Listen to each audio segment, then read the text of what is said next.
أقوم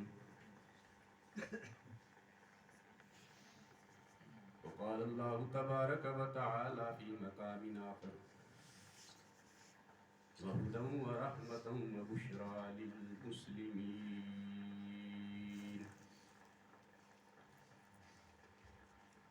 آمنت بالله صدق الله مولانا العظيم.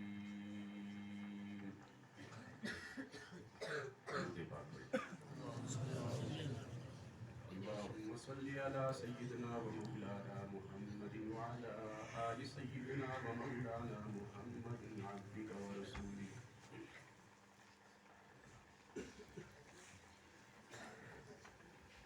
نہایتی قابل صد احترام واجب الاحترام حضرات علماء کرام،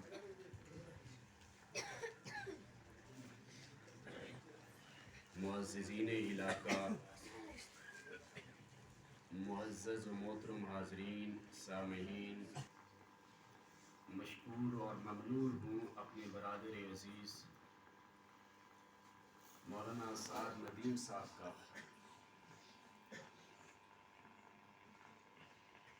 مجھ سے یقیناً بڑی محبت کرتے ہیں اور ان کا حسن ظن ہے میرے بارے میں، بہت کچھ کہہ گئے۔ سچی بات یہ ہے کہ اللہ تبارک و تعالی نے انہیں کم سنی میں نقابت و خطابت کے میدان کے اندر وہ شہرت عطا کی ہے جو بہت کم لوگوں کے حصے میں آتی ہے۔ میں ان کا ممنون ہوں، مشکور ہوں کہ ان کی دعوت سے مجھے نہ صرف یہاں حاضری کا شرف حاصل ہو گیا بلکہ آپ جیسے نیک احباب کے چہروں کے دیدار کی سعادت بھی حاصل ہو گئی۔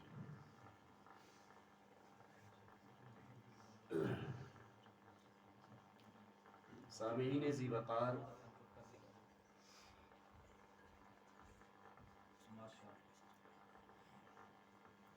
انسان کی اس دنیا میں آنے کے بعد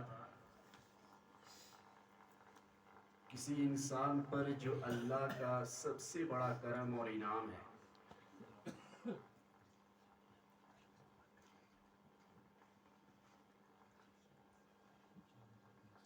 میں جس تمہید کو باندھنے لگا ہوں، سچی بات یہ ہے کہ میں اس صوفے پہ جب بیٹھ گیا تو آپ کے جذبات اور آپ کے چہروں سے میں اپنے لیے دل ہی دل میں کوئی عنوان تلاش کر رہا تھا۔ کیا بات ہے، کیا بات ہے، ماشاءاللہ۔ آپ کا ذوق یہ کہہ رہا ہے کہ انشاءاللہ آپ کی دعاؤں اور آپ کے دینی جذبے اور ذوق کے طفیل خالق ارض و سما مجھے بہتر گفتگو کرنے کی توفیق بخشے گا انشاءاللہ۔ اس کائنات میں کسی انسان پر اس کی اس دنیا میں کائنات میں آنے کے بعد اللہ کی طرف سے جو سب سے بڑا احسان ہے اور جو سب سے بڑا خالق و ارض و سما کی طرف سے کسی انسان پر اس کا فضل ہے، انعام ہے، کرم ہے، وہ ایمان کی دولت سے سرفراز ہونا ہے۔ ورنہ اس کائنات میں کتنے لوگ جو پہلے گزر گئے اور جو آج بھی ہیں، دنیاوی اعتبار سے ٹھاٹ باٹ بھی ہے، حشمت بھی ہے، روب بھی ہے، وقار بھی ہے، دنیاوی اعتبار سے دبدبہ بھی ہے، قیادت بھی ہے، سیادت بھی ہے، لیکن اللہ نے انہیں ایمان کی دولت سے محروم رکھا۔ سو ایمان کی دولت مل جانا اور نور ایمان سے قلوب کا منور ہو جانا، یہ اس کرۂ ارض پر انسان کی آمد کے بعد اللہ کا سب سے بڑا انعام ہے۔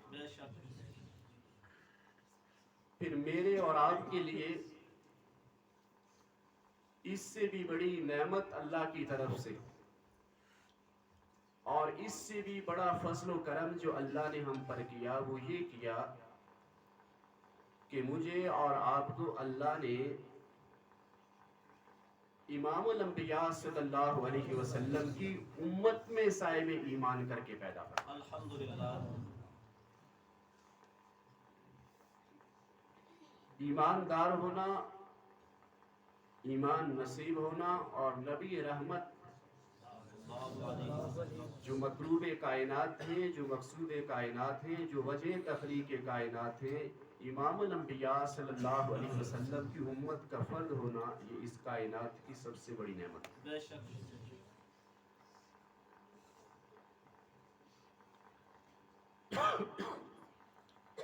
نبی پاک صلی اللہ علیہ وسلم نے ایک موقع پر بڑے فخر سے اپنے صحابہ سے کہا کہ جب میدان محشر لگے گا اور میدان محشر کے اندر ساری کائنات کے انسان موجود ہوں گے، 1.25 لاکھ نبی رسول و پیغمبر موجود ہوں گے، اور 1.25 لاکھ نبی رسول و پیغمبر اپنی اپنی امتوں کے ساتھ میدان محشر میں موجود ہوں گے، تو نبی پاک صلی اللہ علیہ وسلم نے فرمایا کہ اس میدان محشر کے 3 حصوں پر صرف میری امت کھڑی ہوگی۔ آسان الفاظ میں کہ 1.25 لاکھ نبیوں، رسولوں اور پیغمبروں کی ساری امتوں کو ایک جگہ کر دیا جائے، نبی پاک صلی اللہ علیہ وسلم نے فرمایا کہ میری امت 1.25 لاکھ نبیوں، رسولوں اور پیغمبروں کی اجتماعی امتوں سے بھی بڑی امت ہوگی۔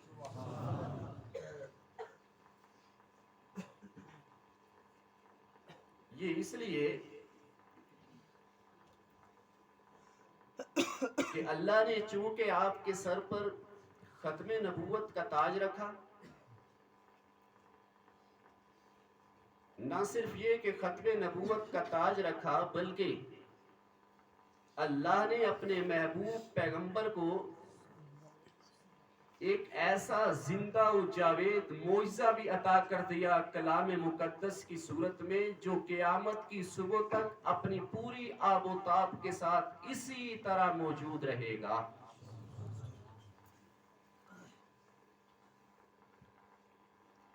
معجزے تو نبی پاک صلی اللہ علیہ وسلم کو بے شمار ملے، اور آپ سے پہلے بھی نبیوں، رسولوں اور پیغمبروں کو معجزے ملے، لیکن یہ معجزہ جسے کلام مجید، قرآن مجید، فرقان حمید کہا جاتا ہے، یہ ایسا منفرد معجزہ ہے کہ اس طرح کا معجزہ تو اس سے پہلے نہ کسی نبی، نہ کسی پیغمبر، نہ کسی رسول کو ملا۔ جتنے نبیوں، رسولوں اور پیغمبروں کو اس سے پہلے معجزے ملے، ان معجزوں کا تعلق 5 سینسز سے تھا، حواس 5 سے تھا، جنہیں حسی معجزے کہا جاتا ہے۔ لہٰذا وہ معجزے اس زمانے کے اعتبار سے، اس دور کے لحاظ سے تو معجزے تھے، لیکن آج ہمارے لیے وہ معجزے نہیں، خبر ہیں۔ میں اس بات کو تھوڑا سا آسان کرتا ہوں۔ حضرت داؤد کے ہاتھ میں لوہا موم ہوتا تھا، جن لوگوں نے یہ منظر دیکھا ان کے لیے معجزہ تھا، ہمارے لیے خبر ہے۔ کیا بات ہے، ماشاءاللہ، تفہیم کی کیا بات ہے، ماشاءاللہ۔ حضرت موسیٰ کے عصا سے دریا راستہ دیتا ہے، جن لوگوں نے یہ منظر دیکھا ان کے لیے معجزہ تھا، ہمارے لیے خبر ہے۔ کیا بات ہے، بے شک، کیا بات ہے، ماشاءاللہ۔ تخت سلیمانی ہوا کے دوش پہ اڑتا تھا، جنہوں نے یہ منظر دیکھا ان کے لیے معجزہ تھا، میرے اور آپ کے لیے یہ خبر ہے۔ کیا بات ہے، کیا بات ہے، ماشاءاللہ۔ ان حسی معجزات میں بھی اللہ نے اپنے نبی امام الانبیاء صلی اللہ علیہ وسلم کو اتنا بڑھ کر کے عطا کیا تھا کہ اللہ نے اگر حضرت داؤد کے ہاتھ میں لوہے کو پگھلایا اور یہ معجزہ داؤد پیغمبر کو عطا کیا، تو اپنے محبوب پیغمبر کو اللہ نے یہ حصی معجزہ عطا کیا تھا کہ نبی رحمت کنکر اٹھا کر کے مٹھی میں بند کرتے، نبی رحمت مٹھی میں بند کنکر کی طرف اشارہ کر دیتے تو وہ کنکر اور پتھر بھی کلمہ شہادت پڑھتے تھے۔ اگر تخت سلیمانی ہوا کے دوش پہ اڑا کر کے اللہ نے حضرت سلیمان کو حصی معجزہ دیا تو اپنے محبوب کو وہ معجزہ عطا کیا کہ ہوا کا دوش کیا ہوتا ہے، نبی رحمت جوتے سمیت عرش معلیٰ پہ نظر آتے ہیں۔ اسے اور آسان جملے میں کہتا ہوں، اگر موسیٰ کلیم اللہ کو اللہ نے یہ معجزہ دیا کہ حضرت موسیٰ اپنے عصا کو، اپنی لاٹھی کو دریا میں پھینکے، دریا راستہ بنا دیتا ہے، دریا کا پانی حضرت موسیٰ کی لاٹھی کو مس کرتا ہے، لاٹھی دریا کے پانی سے ٹکراتی ہے، حصی معجزے کا ظہور ہوتا ہے، دریا راستہ بنا دیتا ہے۔ لیکن اللہ نے اپنے محبوب کو وہ معجزہ عطا کیا، کہاں آسمان کی بلندیوں میں چمکنے والا چاند، کہاں فرش پہ کھڑا آمنہ کا لال زمین سے اشارہ کرتا ہے، اللہ آسمان کے چاند کو دو ٹکڑے کر کے بغل سے نکال دیتا ہے۔ اگر اللہ نے موسیٰ کلیم اللہ کو یہ معجزہ عطا کیا تھا کہ دور کی پہاڑی پہ آئیے، ہم کلام ہو جائیے، تو اپنے محبوب کو یہ معجزہ عطا کیا کہ میں حصی معجزے کے لیے بھی آپ کو کسی خلوت و جلوت میں نہیں بلاؤں گا، کسی بلندی پہ نہیں بلاؤں گا، بلکہ آپ مکہ میں ہوں، مدینے میں ہوں، سفر میں ہوں، حضر میں ہوں، دن میں ہوں، رات میں ہوں، چل رہے ہوں، قیام میں ہوں، بیٹھے ہوئے ہوں، میرے محبوب میں زندہ و جاوید معجزہ کلام مقدس آپ کے پاس بھیجتا چلا جاؤں گا۔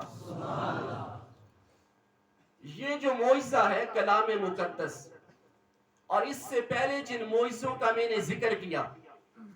آپ ان سارے حصی معجزات کو دیکھیے، اس زمانے کے اعتبار سے وہ معجزے تھے، آج ہمارے لیے وہ خبر ہے۔ جن لوگوں نے وہ معجزات اس وقت دیکھے، ان کے لیے وہ معجزے تھے، ہمارے لیے خبر ہے۔ لیکن یہ کلام مقدس، اللہ کا قرآن، ایسا زندہ و جاوید معجزہ ہے کہ یہ قیامت کی صبح کا سورج طلوع ہونے تک اسی ٹھاٹ باٹ کے ساتھ، اسی شان و شوکت کے ساتھ زندہ و جاوید عقلی معجزہ رہے گا، اور یہ کبھی بھی خبر نہیں بنے گا۔ اسی لیے اللہ نے کلام مقدس میں یہ کہا، وَإِن كُنتُمْ فِي رَيْبٍ مِّمَّا نَزَّلْنَا عَلَىٰ عَبْدِنَا فَأْتُوا بِسُورَةٍ مِّن مِّثْلِهِ، کہ اگر تمہیں لگتا ہے یہ میری طرف سے اتارا گیا کلام نہیں ہے، یہ میری آیات نہیں ہے، یہ آمنہ کے لال کے قلب عطر پہ نازل ہونے والا کلام مقدس اگر تمہیں لگتا ہے کہ سچا نہیں ہے، فَأْتُوا بِسُورَةٍ مِّن مِّثْلِهِ، اس کی کوئی ایک مثال، ایک سورت کی، ایک آیت کے کسی حصے کی لے کر کے تو آؤ۔ یہ جو چیلنج اللہ نے 1400 سال قبل نازل کیا تھا، کیا یہ چیلنج صرف 1400 سال قبل کے لیے تھا کہ آج بھی موجود ہے؟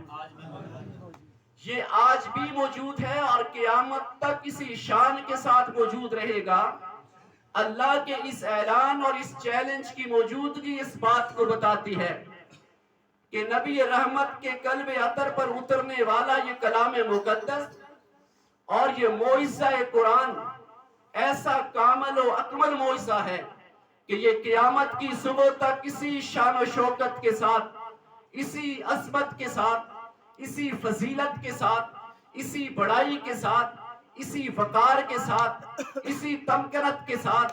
اسی روب و دبدبے کے ساتھ